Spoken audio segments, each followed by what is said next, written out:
I am contemplating a concept that I don't think is talked about nearly enough in the self-development and coaching space, which is self-efficacy and, put differently, self-reliance. Being physically away from most of my friends and family and living alone here, I have had to rely on myself in very different ways that I'm not super used to, which I was anticipating. It's part of the reason why I'm here. And it's been tremendously hard and helpful all at once. I listened to a clip of a podcast with a therapist, and she was advocating for young people, Gen Z mostly, to not be in therapy and talk about their problems as much as they're encouraged to, and to instead start doing things that will actually increase their well-being. So she was talking about the difference between just talking versus doing, which is a really, really important and interesting point, because self-efficacy is the belief that you can do things, is basically one's belief that they're able to do things and problem solve and do hard things. And so if one's self-efficacy is low, it's linked to a whole bunch of other well-being outcomes, but the way that you can build self-efficacy is by actually taking action in the most small ways. That's tied to something else called self-determination theory, which is a fundamental theory in coaching. I'm not going to bore you with all of the theories in literature, but it's important to know that a fundamental drive of every single human being on this planet, including you and me, is our need for competency, autonomy or choice, relatedness to other people and things, and purpose in life. Self-efficacy is really closely linked to that, because if we're living self-determined lives, basically able to make our own choices freely, able to relate to other people, feel a sense of understanding and competence in what we're doing in our day-to-day, and also having purpose towards something larger than ourselves, that's all going to drive self-efficacy. It's all going to increase our motivation, our success in life, and our belief that we can do the things that we set out to do. That is so immensely important when you're talking about a generation of people that is crippled with anxiety, depression, and a whole host of other things. And not just Gen Z, generally there's trends of anxiety and depression, suicidal ideation amongst a lot of different demographics in our country in the West. So doing things, big or small, that you know are good for you, especially when your mind is telling you otherwise, when your mind is telling you that you shouldn't do those things, or you don't want to do those things, or it's a drag to do those things, those are the most important times to pick yourself up and do the thing you don't want to do. A personal example of this, a couple days after I got to New Zealand, it was cloudy and rainy.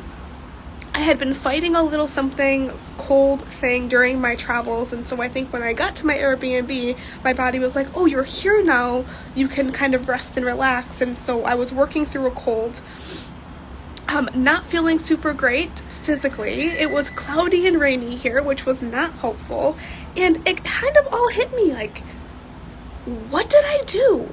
What am I doing here? I packed up and moved away from the man that I love, most of my friends and family. I'm here by myself. What am I doing? All of that mind chatter came in, which I was kind of anticipating, and so I just kind of was aware of it and worked through it. It was day 2.5 of this. It was still cloudy and rainy, and I had watched way too much TV for being here, in my opinion. I had watched too much TV than I was thinking I would have at that point. So I'm laying in my bed, I'm watching another episode of The Newsroom, which is a phenomenal show. If you haven't watched it, I highly recommend it. That's besides the point.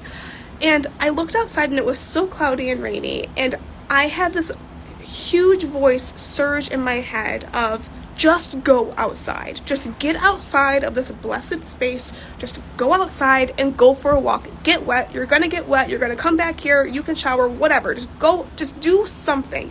Get outside this space. Just go outside and go for a walk. I put up with that mind chatter, that voice telling me to do that, for 2 hours before I actually got myself up, got dressed, went outside and went for a walk. I ended up meandering throughout the city without an umbrella. I was a tourist without the umbrella or the raincoat, so I was soaking wet in my jeans and my shirt, walking around, a huge smile on my face because I love the rain. And a little bit of movement and fresh air completely changed my mood. I felt so much better coming back to my apartment a short while later. And the real reason why I felt so good is because I took it upon myself to do something for my well-being.